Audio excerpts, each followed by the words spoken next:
The first inauguration of Richard Nixon as the 37th President of the United States was held on January 20, 1969. The inauguration marked the commencement of the four-year term of Richard Nixon as President and Spiro Agnew as Vice President. Chief Justice Earl Warren administered the oath of office to Nixon, and Senate Minority Leader Everett Dirksen administered the oath to Spiro Agnew as Vice President. Inaugural speech. At the inauguration, Nixon gave the following speech: Senator Dirksen, Mr. Chief Justice, Mr. Vice President, President Johnson, Vice President Humphrey, my fellow Americans and my fellow citizens of the world community, I ask you to share with me today the majesty of this moment. In the orderly transfer of power, we celebrate the unity that keeps us free. Each moment in history is a fleeting time, precious and unique, but some stand out as moments of beginning, in which courses are set that shape decades or centuries.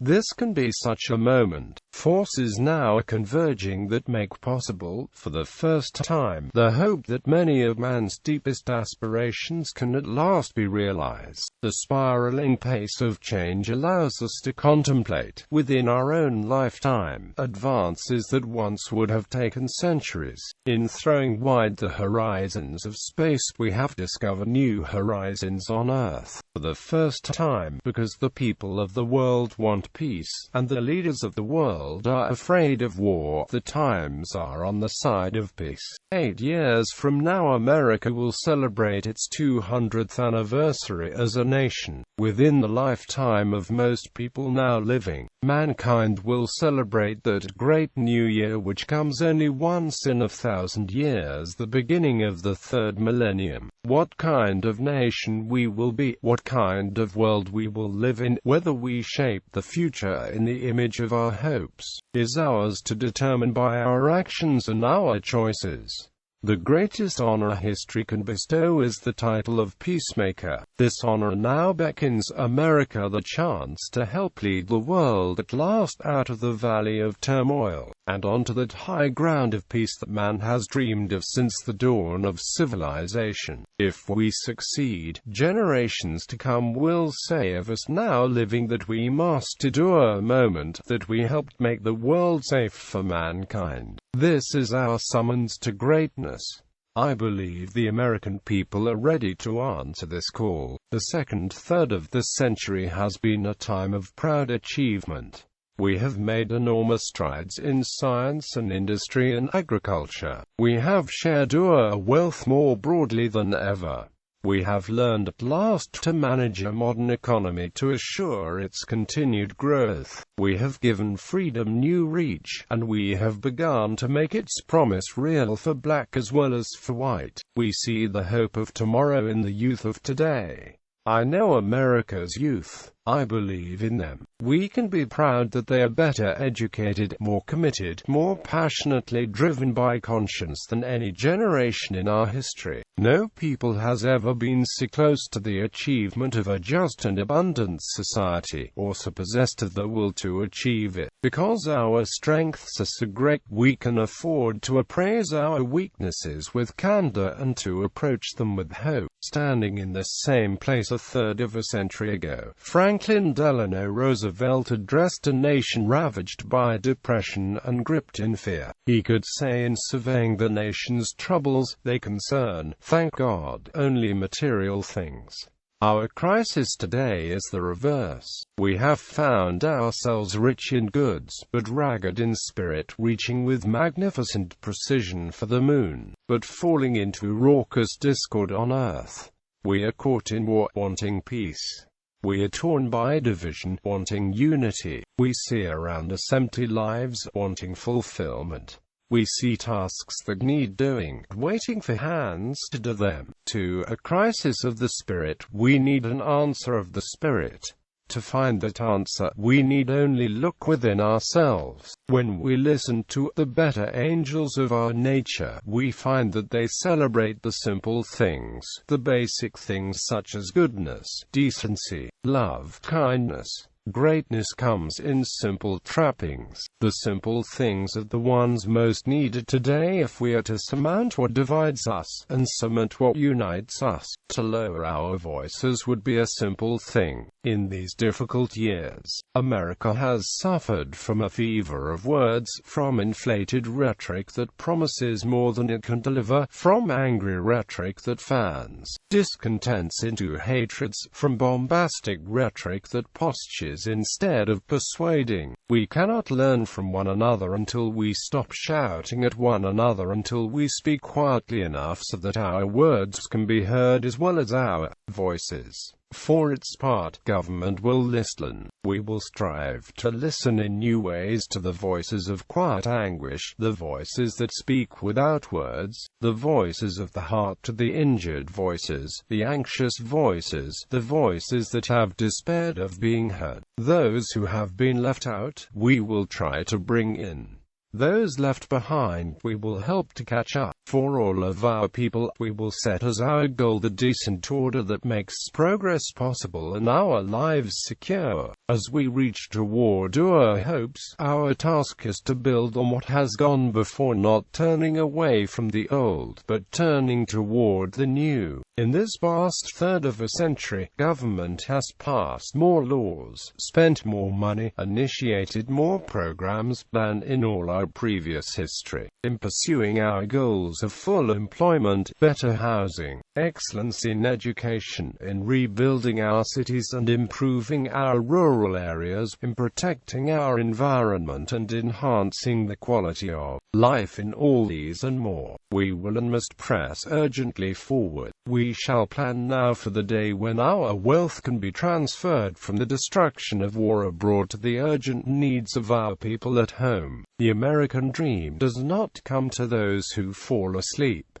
But we are approaching the limits of what government alone can do. Our greatest need now is to reach beyond government, and to enlist the legions of the concerned and the committed. What has to be done by government and people together, or it will not be done at all. The lesson of past agony is that without the people we can do nothing, with the people we can do everything. To match the magnitude of our tasks, we need the energies of our people enlisted not only in grand enterprises, but more importantly in those small, splendid efforts that make headlines in the neighborhood newspaper instead of the national journal. With these, we can build a great cathedral of the spirit, each of us raising it one stone at a time, as he reaches out to his neighbor, helping, caring, doing. I do not offer a life of uninspiring ease. I do not call for a life of grim sacrifice. I ask you to join in a high adventure, one as rich as humanity itself, and as exciting as the times we live in. The essence of freedom is that each of us shares in the shaping of his own destiny. Until he has been part of a cause larger than himself, no man is truly whole. The way to fulfillment is in the use of our talents. We achieve nobility in the spirit that inspires that use. As we measure what can be done, we shall promise only what we know we can produce, but as we chart our goals we shall be lifted by our dreams. No man can be fully free while his neighbor is not. To go forward at all is to go forward together. This means black and white together, as one nation, not two. The laws have caught up with our conscience. What remains is to give life to what is in the law, to ensure at last that all are born equal in dignity before God, all are born equal in dignity before man. As we learn to go forward together at home, let us also seek to go forward together with all mankind. Let us take as our goal, where peace is unknown, make it welcome; where peace is fragile, make it strong; where peace is temporary, make it permanent. After a period of confrontation, we are entering an era of negotiation. Let all nations know that during this administration our lines of communication will be open. We seek an open world, open to ideas, open to the exchange of goods and people, a world in which no people, great or small, will live in angry isolation.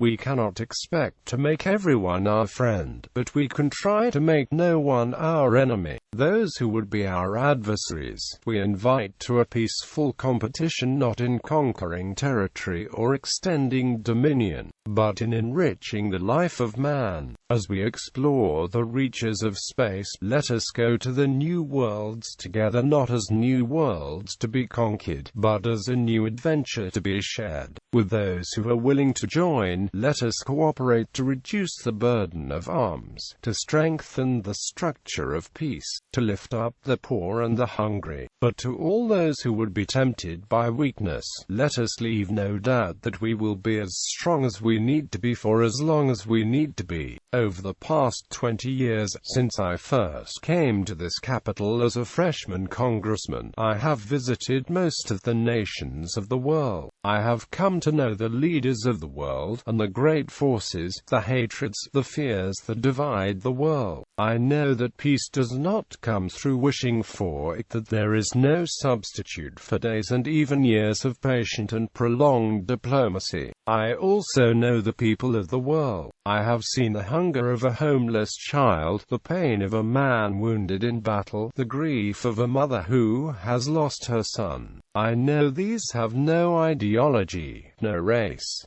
I know America. I know the heart of America is good. I speak from my own heart, and the heart of my country, the deep concern we have for those who suffer, and those who sorrow. I have taken an oath today in the presence of God and my countrymen to uphold and defend the Constitution of the United States. To that oath I now add this sacred commitment. I shall consecrate my office, my energies, and all the wisdom I can summon, to the cause of peace among nations. Let this message be heard by strong and weak alike. The peace we seek to win is not victory over any other people, but the peace that comes with healing in its wings, with compassion for those who have suffered, with understanding for those who have opposed us, with the opportunity for all the peoples of this earth to choose their own destiny. Only a few short weeks ago, we shared the glory of man's first sight of the world as God sees it, as a single sphere reflecting light in the darkness. As the Apollo astronauts flew over the moon's gray surface on Christmas Eve, they spoke to us of the beauty of Earth, and in that voice so clear across the lunar distance we heard them invoke God's blessing on its goodness. In that moment, their view from the moon moved poet Archibald MacLeish to write, "To see the earth as it truly is, small and blue and beautiful in that eternal silence where it floats, is to see ourselves as riders on the earth together, brothers on the bright loveliness in the eternal cold, brothers who know now they are truly brothers." In that moment of surpassing technological triumph, men turned the thoughts toward home and humanity, seeing in that far perspective that man's destiny on earth is not divisible, telling us that, however far we reach into the cosmos, our destiny lies not in the stars but on earth itself, in our own hands, in our own hearts. We have endured a long night of the American spirit, but as our eyes catch the dimness of the first rays of dawn, let us not curse the remaining dark.